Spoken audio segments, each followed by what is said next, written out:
Great, thank you. Hey, I have a everybody. question. Oh, sorry, go ahead. Oh, hi, it's Lisa. Hi. This is awesome. Thank you so much, Melody. I'm so excited for your book. Oh, thank you.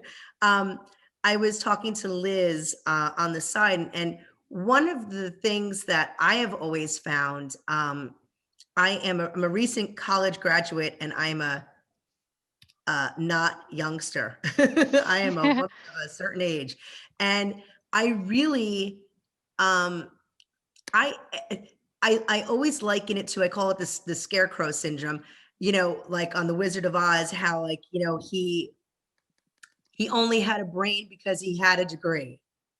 Mhm. And so that's what I always thought of myself as. See, I'm getting all emotional now. But that's how I always viewed myself, as like, I'm not smart enough, or I'm not, um, you know, valuable enough because I don't have a degree. So now I have my degree, and there's nothing different about me except 30 grand in debt. But Yeah.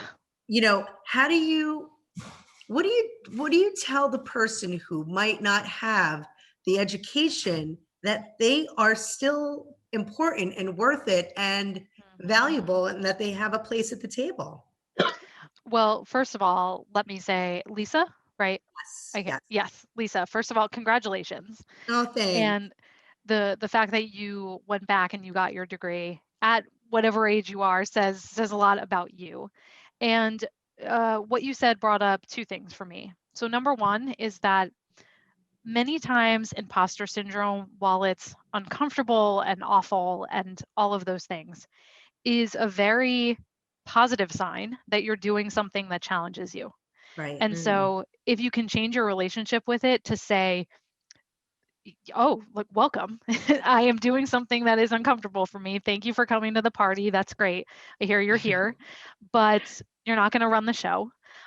So changing your relationship with it to see it as a um, uh, as a greeting of your leveling up. Right. And second is that many times what we think is our weakness is often our competitive advantage. So what you were saying about not having a degree, it reminded me of many times I work with folks who are a little bit older in the workplace, and they will say, I'm aging out. They're just hiring in younger people. Right. What am I going to do? I'm all of that. Such a fraud. All of these younger people have it better than me, and they're going to find out that I'm just kind of skating by and let me go. Right. But when we start to really get into that, they realize that their depth of experience is actually what sets them apart.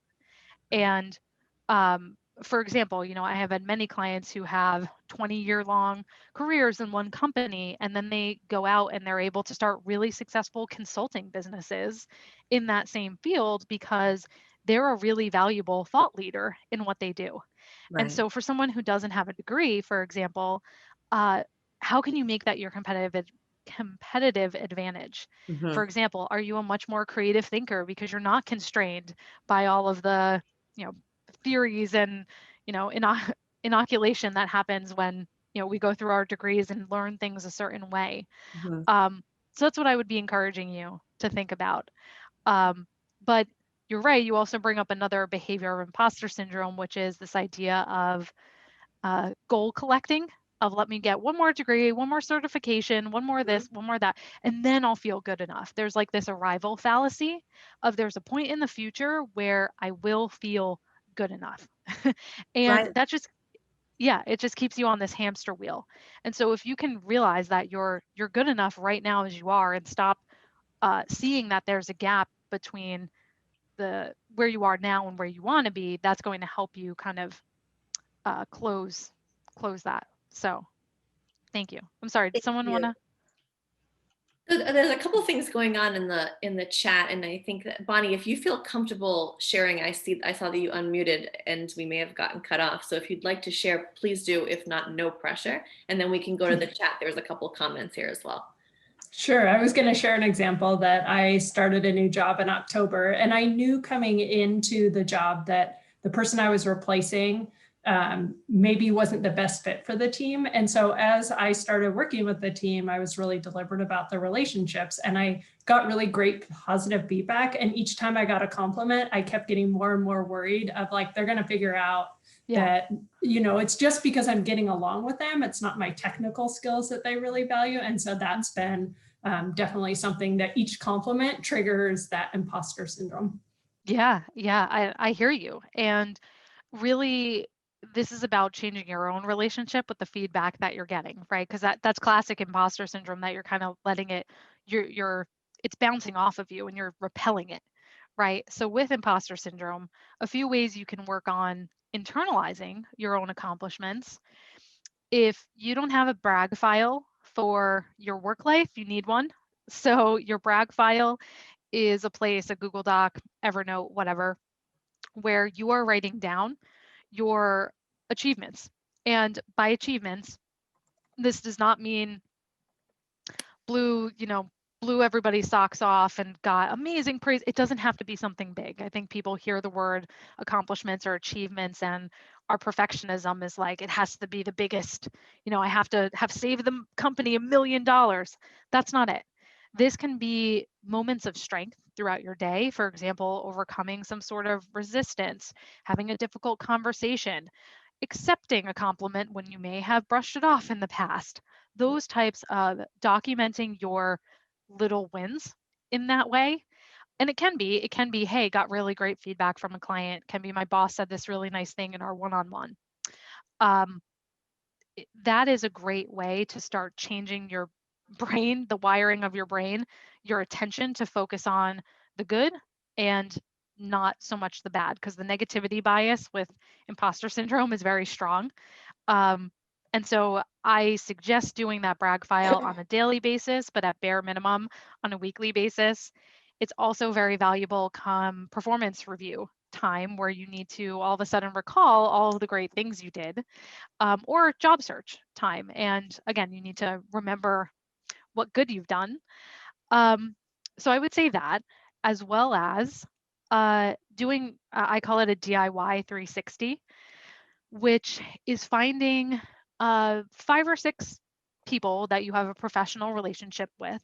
It can be current or past coworkers, your manager, different stakeholders you've worked with, anybody who knows you in a professional capacity.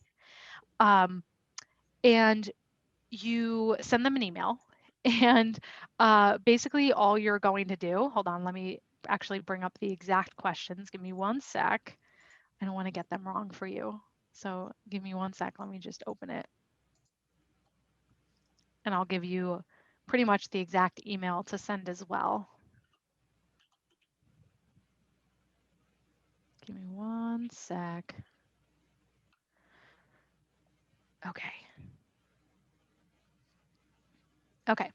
So I want you to identify those 5 or 6 people who know you professionally, and then you're going to send them this email.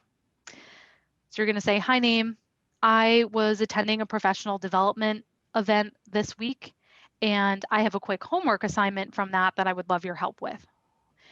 If you have 2 minutes today, would you be able to reply with your answers to the questions below? Number 1, what do you think are my 3 most valuable skills? And number 2, what is the number 1 strength that sets me apart? A sentence or 2 per question is great, and thank you in advance for your help. And why this may scare the heck out of you, and if it does, that's a good thing. That's the point of it. But I do this when I give workshops on this topic. I have people do this as pre-work, and every single time people say this is a game changer. It was scary as anything, but I'm so glad I did it, because the feedback was incredibly valuable. Because sometimes we can't see the greatness in ourselves, and it's really empowering to see yourself through somebody else's eyes. What comes naturally to you are often the things that you downplay, but that other people see as your strengths. And so it's really eye-opening to hear people articulate back to you what they see as your skills and strengths and why they're valuable. Because you may not think, well, for example, when I did this, people said empathy and emotional intelligence and blah, and I was like, what, isn't everybody like that? But no. And, you know, I've now turned it into my entire job is pretty much empathy and dealing with people. So it can be really, really eye-opening. It's very valuable. Yes, and I will actually paste the email. I was going to ask you. Yeah, give me one sec. I'm going to Thank put it in the you. chat right now.